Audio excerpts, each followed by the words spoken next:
ఉమ్. మా ఆయన పేరు చిన్నమస్త కొంటకి చిన్నమస్తాన్ని. నాకు ముగ్గురు పిల్లలు.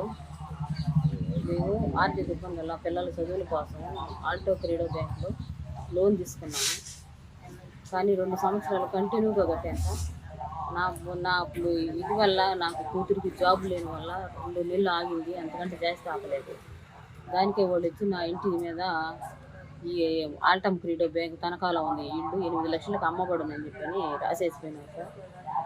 కానీ ఏళ్ళ పడ్డాను సార్. నేను ఎంత బతిలాడినా కానీ రిక్వెస్ట్ చేసినా కానీ వాళ్ళు అసలు కనీసం నా సాయి కూడా చూడలేదు. మా ఆయన అడిగినా కానీ చేయలేదు. ఆయన చాలా సెన్సిటివ్, చాలా బాగలేనివాడు. ఆయన సెన్సిటివ్తో నడుస్తాడు. కానీ ఆయన దీనికి ఇది ఊరు కదా సార్, ఓ పల్లెటూరు వల్ల ఊళ్ళో పరుగు పోద్దని చెప్పి ఆయన చాలా చాలా ఒత్తిడికి గురయ్యి పరుగు మర్యాదగా బతికినాడు. దీనివల్ల ఏంటంటే మేము లేని ఇంట్లో ఎవరు లేని సమయంలో చెట్టుకు ఊరేసుకొని చనిపోయినాడు సార్. దీనికి బాధ్యత ఎవరు వహిస్తారు తెలియక మేము అనాథలం అయిపోయాము సార్. మీరే ఏదో ఒకటి మాకు న్యాయం చేయాలి.